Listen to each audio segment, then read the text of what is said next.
Hello everyone, Alex the Rat here again, and yeah, let's be honest, the quote-unquote boomer shooter market has become quite saturated as of late.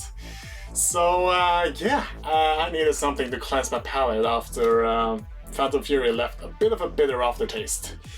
So let's talk about Selaco. It's been one of the FPS titles that I've been the most hyped about covering, because yeah, just looking at the screenshots from back then, it looked like something that wouldn't be possible to do on the Doom engine, although it's technically using the GZ Doom engine, which is a modern source port of it. It's kind of a similar situation to Iron Fury, which uses technically the same engine as Duke 3D, Shadow Warrior, Blood, etc., but it's a modern version of it that's more taking advantage of modern hardware and stuff. So yeah, I remember seeing screenshots of this like a couple years back, and yeah, my first reaction was like, wait, this is a Doom engine? You know, and that's been kind of a running gag online, you know, every time someone's shared, you know, videos, screenshots or something of Selaco, like everyone would just go, I can't believe it's on the Doom engine. So yeah, the game is finally available. Well, the first chapter is at least. It's in early access now, with the second chapter to come later. So yeah, let's take a look at that and see exactly what Selaco has to offer. Selaco takes place on, well, Selaco, an underground colony that's made to simulate Earth's surface. With most of Earth's surface destroyed and uninhabitable, humanity now has to survive under the watchful eye of F.E.A.R, the all-seeing AI that controls Selaco, and acts pretty much as its god. You play Dawn, a security guard who gets caught up in an all-out assault on Selaco. Much of the game centers around Dawn uncovering the truth behind the invasion while trying to survive. Most of the story is found for PDA similar to Doom 3 and System Shock. But of course, it's a retro shooter, so what we're really here for is the gameplay. And boy, this game, it's something else. And that's very evident the moment you start a new campaign. You're presented with quite the array of difficulty options, ranging from basically a story mode to what the game calls Selaco Must Fall difficulty, which is included as a bonus mode that's pretty much designed to make the game unbeatable. It even offers a sub-menu of modifiers that can further add challenges. Hardcore mode, rifle start, more item scarcity, or straight up having all the enemies at full power from the get-go. Whatever suits your taste. So I thought, okay, let's do the second highest regular difficulty for my first playthrough. Usually I tend to prefer higher tiers when it comes to difficulty, but I must admit I might have overestimated myself here, because one thing I quickly realized about Selaco is that it's inspired by F.E.A.R in very obvious ways. And one of them is having some of the best enemy AI I've seen in recent games. Like, I'm not kidding when I say Selaco, a freaking indie game running on the Doom engine of all things, has better and smarter enemy AI than most AAA shooters I've played recently. Heck, even most retro shooters these days do not have enemy AI this good. Because I've noticed that most retro shooters, especially Phantom Fury, which I covered recently, likes to just add difficulty by tossing a lot of enemies at you. Selaco's approach is, rather than tossing a lot of enemies at you, it still does that, but it makes the enemies use actual tactics. They especially love flanking you, and I cannot tell you how many times the enemies snuck up on me to absolutely murder me. Because on the Captain difficulty, which I chose to play at, you know, what even is health? What even is armor? None of it matters, because even just a couple enemies can slay you in mere seconds unless you play as aggressive as you can. Yes, I say aggressive, because playing defensively is the best way to get kills. If you stand still behind some cover, the enemy will come seek you out or throw a grenade your way to force you out of that position. Selaco has been one of the most brutally challenging shooters I've played recently, but the challenge has felt extremely satisfying to overcome given the game rewards skill above anything else. Outsmarting the AI feels satisfying because it feels like you're fighting enemies with actual training. They work together, and the radio chatter, which feels extremely F.E.A.R-like, makes it sound like they are actually communicating. And as far as I know, the AI is actually made to do that, so it doesn't just sound like they're working together, they actually are. Everything in the voice acting is there to actually inform the player of what they are doing, which is exactly how F.E.A.R approaches enemy voices. So yeah, Selaco is pretty blatant, showing its influences, but I can't help but admire just how well it does so. Getting AI this good on something like GZ Doom is extremely impressive. But yeah, that's not the only trick Selaco has up its sleeve. As you play, the enemy AI isn't just unrelenting. The enemies get upgrades just like you do. Gradually, enemies will gain new abilities, like being able to toss grenades, deploy shields, or enable squads, which forces you to seek out the squad leader before dealing with everyone else. It's a game mechanic I'm quite fond of, as it keeps the game from getting boring, constantly upping the stakes and adding new challenges to the gameplay loop. I was both nervous for and excited for each new enemy upgrade, just curious how the game would keep me on my toes. And it definitely did. Enemy variety is also pretty decent. You have different types of soldiers, all playing with their own unique tactics. Engineers will rush at you with shotguns and will be upgraded to also place turrets. Riflemen will try to flank you and shoot at you from a distance. Enforcers will try to kill you from a distance with well-placed shots, but will get increasingly aggressive as they are left alone. Later on, you also deal with plasma troopers that, as implied, shoot at you with plasma rifles. Seegers are flying bastards that thankfully are easy and quite entertaining to kill, but they can be a nuisance due to flying and can later on drop mines. Also worth mentioning are the snipers, which only show up in the latter parts of the game. They can catch you off guard and deal an insane amount of damage, but their shots are telegraphed with a highly visible red lasers, so you do have a time window to get out of their line of sight. Luckily, they go down easily with a well-placed sniper shot, allowing for some fun sniper duels. I did feel they were a bit underutilized, but they are definitely one of the more specialized enemies. Perhaps we will see more of them in the upcoming Chapter 2. The game also mixes things up a bit with the occasional spider bots, and of course, it wouldn't be a proper old-school shooter without a boss-type enemy. The Juggernaut serves as the game's mid-boss, but later pops up as a more regular enemy, in classic Doom fashion. The first fight is quite brutal, especially on the higher difficulties, as you're facing this massive tank in a fairly enclosed space with a limited arsenal. I was lucky enough that I could cheese it by just kinda trapping him in a spot where I could safely just fire away at him. Later on, the Juggernaut still presents the most considerable threat in the game, but with a bigger arsenal at your disposal, especially the acid grenades with the grenade launcher, he goes down like a little bitch. Speaking of arsenal, not only can Dawn throw quite a punch, she's armed with probably the most satisfying base pistol I've seen.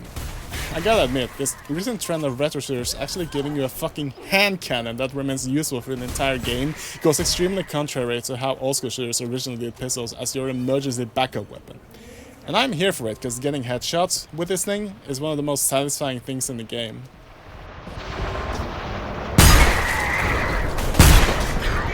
As for the shotgun, it is equally satisfying to use. Being a close quarters powerhouse, the shotgun can reduce any weaker soldier in the spot to taco meat with a single blast. It is an insanely fun weapon to use. And for automatic weapons, we have the assault rifle, which looks quite F.E.A.R influenced. It's a pretty decent ranged weapon and a decent workhorse. Not the most satisfying, to be honest. The SMG is pretty fun to use though, especially with the dual wielding upgrade, so when I got that, I pretty much favored dual SMGs over the assault rifle entirely. But that's more personal taste since the SMG isn't really good at range, especially when dual wielded. You also have the Penetrator, which is the game's nail gun equivalent. It looks like an industrial power tool crossed with a minigun, and fires nails at a rapid pace, allowing you to quite literally nail your enemies to the wall. There's also a plasma rifle, which does exactly what you think it does. It fires bolts of plasma that deal rather high damage, making it very useful for the latter parts of the game, where the game tosses quite powerful enemies at you. There is also the marksman rifle, which is the game's sniper weapon. Introduced later in the game, it is useful for long-range combat, allowing you to deliver pretty high damage shots very accurately. Additionally, you have a grenade launcher, which can be upgraded to fire multiple types of grenades, dealing different types of damage. Frag grenades deliver regular explosive damage, ice grenades can freeze your enemies, and acid grenades deliver more damage over time as corrosive damage. Furthermore, you can upgrade it to fire rockets instead of grenades, which explode on impact. But if you prefer a more methodical approach, you can change the grenades to be proximity detonated. If you need something extra, you can pick up energy drinks, protein pills, and confidence boosters that all add temporary buffs. And unfortunately, the game doesn't really have an inventory system in place for these, so you're pretty much forced to use them on pickup like in Doom, so make sure you save them when you find them for when you need them. And if you're extra crazy, try using all at once.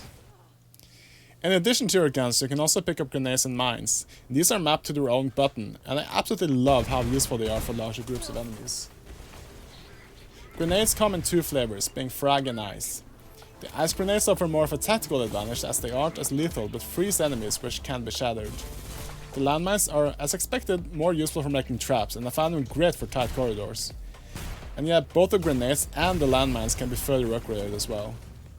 There are actually a lot of weapon upgrades that you can choose from, all affecting the weapons in some way, most of them adding minor improvements or changes to your weapons. The upgrades are found in these blue suitcases, which are usually hidden in secret areas or off the intended path. Picking them up will add a weapon mod to your inventory, which can be toggled at the weapon upgrade stations, where you can also add smaller upgrades using weapon parts that you pick up in the game. These can be found in the game's safe rooms. These rooms act mostly as a safe place to upgrade your guns and grab some supplies, but sticking to the theme of upgrades, the safe room can be further upgraded with tech cards. The tech cards have a multifunction role in that they unlock higher tiers of weapon upgrades as well as give you new functions to the safe room. One of these is a transit system that allows you to revisit other parts of the game. So if you miss a secret or a door you couldn't previously access, you can use this transit system to return there. In fact, up until the very end of the game, you can use the system to access every level in the game. Furthermore, you can also unlock a shooting range, allowing you to safely test weapons and work on your skills. And yeah, combat is extremely skill-based, and Dawn has quite the moveset. While the game does lack a dedicated run button, which I find a bit odd and unusual for a retro shooter, it does have a slide button. Sliding not only speeds you up, but it also has several functions. During battle, it allows you to quickly get up to your enemies, opening them up for a well-placed shotgun blast to the face, for example. And for exploration, sliding allows you to get into tight spaces, such as sliding under a door that is only slightly open or getting into a tight tunnel. I can only imagine how much that chest armor flattens her boobs to make her able to do stuff like this. Actually, the less I think about how this mechanic is even possible, the better I think. A large amount of the environment is highly interactive, to the point Selaco feels like it's running on the build engine. Cracks in the walls can be blown up using explosives to reveal hidden areas or shortcuts. There are hidden panels and levers everywhere, and the game does a lot to incentivize interactivity. Just the toilets alone are a literal rabbit hole of interactivity. Trust me, you haven't lived until you've tried flushing the toilet cleaner.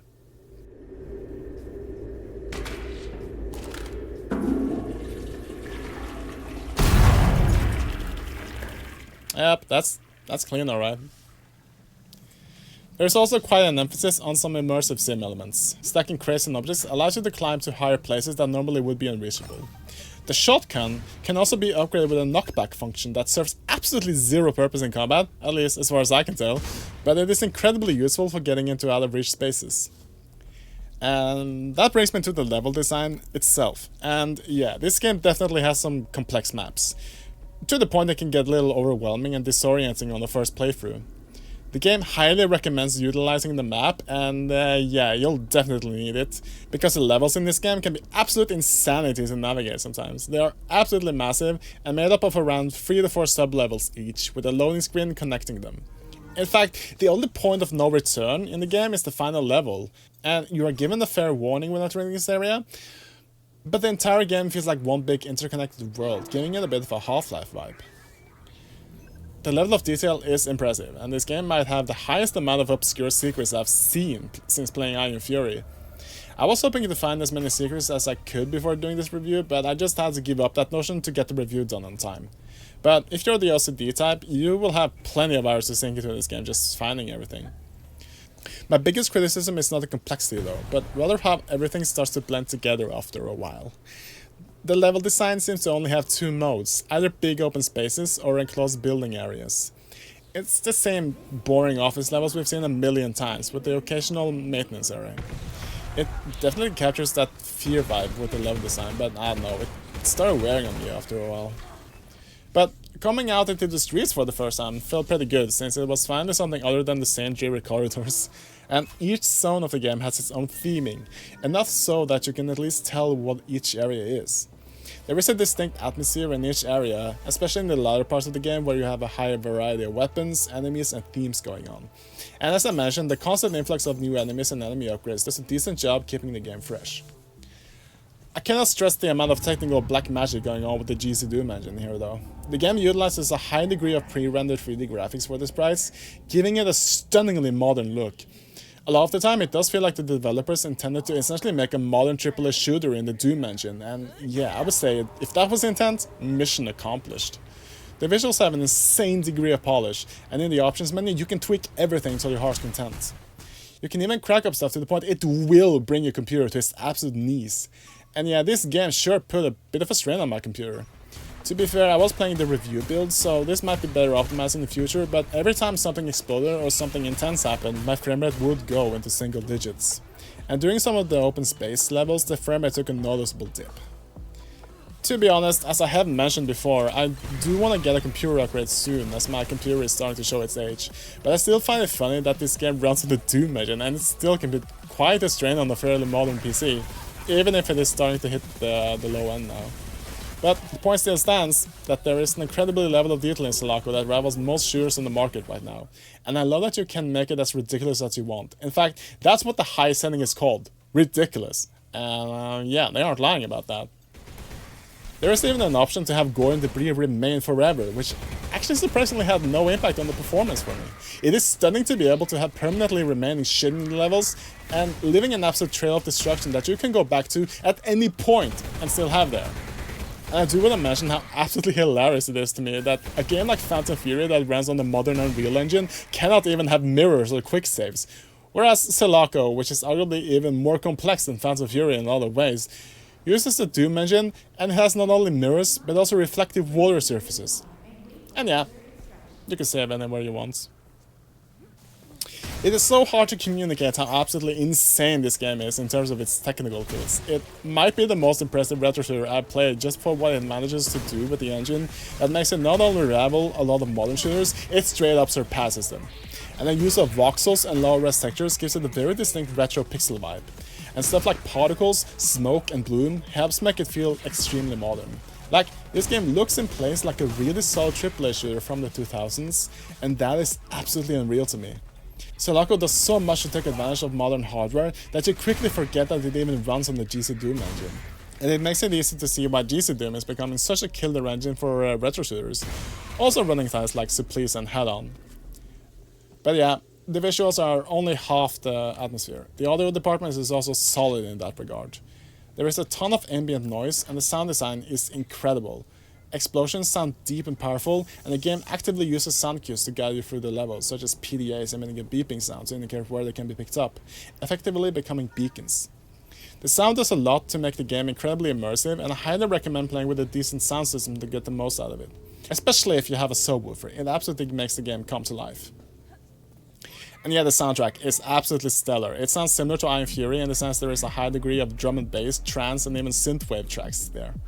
There is also some more ambient tracks, so I truly love how diverse the soundtrack is.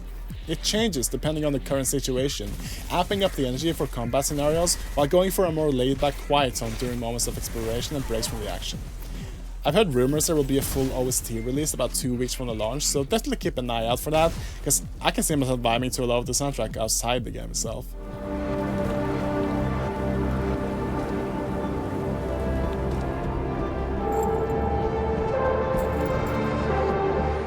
The voice acting, as mentioned, is stellar and pretty much an integral part of the experience. Melissa Medina voices Dawn and does an incredible job. Now, Dawn doesn't have a lot to say, but what is there is pretty solid, so yeah, nothing bad to say about that.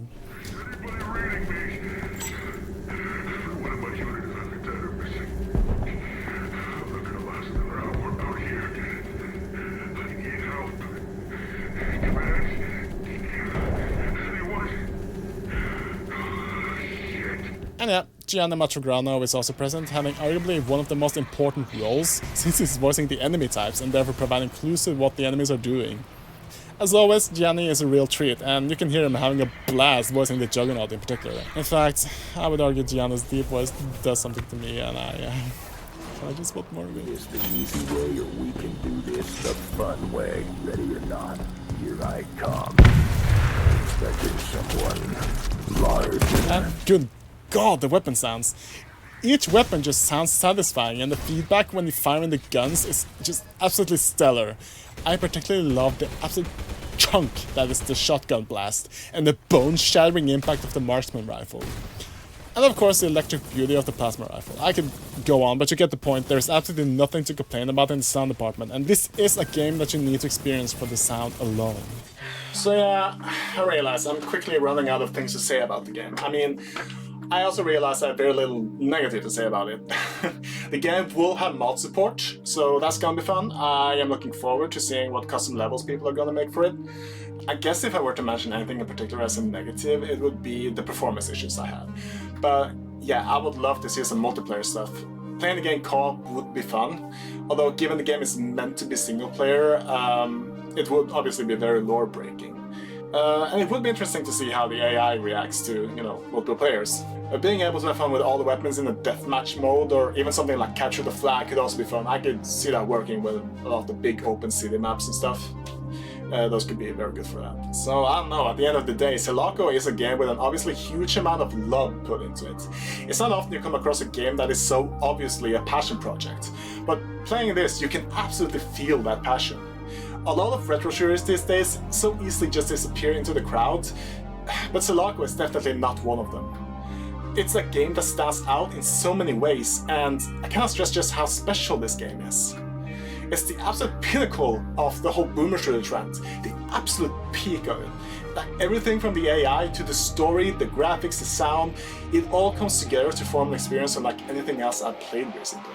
Maybe not play on the very hard difficulty like I did, unless you enjoy moments of intense frustration because of how brutal the enemy AI is. But this is definitely a game that will challenge you, and that's arguably the main thing I love about it. It respects your intelligence, and instead of holding your hand, it more so tells you what's gonna happen as clearly as possible, but leaves it up to you to deal with it, as it should be. The game is $25, which I feel is more than justified, especially considering the other chapters are gonna be added for free. And yeah, this might be early access, but it certainly feels like a complete game at this point. Like, I got easily 13 hours out of this, and I was rushing through it for the review. Like, if I took my time and tried to find all the secrets, and especially that secret level that I completely missed out on, you're looking at easily like 16 hours of game time with this game. It can be a real time sink. So yeah, $25. Bargain, if you ask me. And despite the few flaws, the only bad thing I feel left with is the feeling that I will never experience this game fresh again. But I am extremely grateful for that experience, and now all I can say is I strongly urge everyone with even a fleeting interest in indie shooters to give this game a try, because it does a lot to not just be a fun throwback shooter, but a great shooter, period.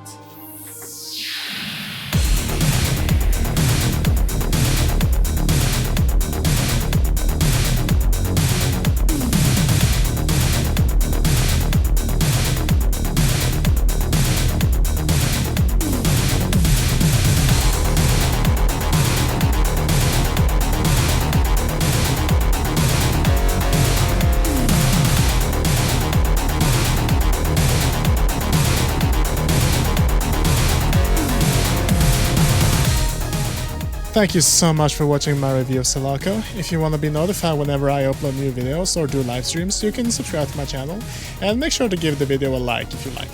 You can also come over to my Discord channel if you want to hang out, which is discord.alextherat.com. There's a link in the description for that. And if you want to support me more directly and make sure I can afford a new computer sometime, then you can send me some money at my PayPal link in the description below. And until next time, take care.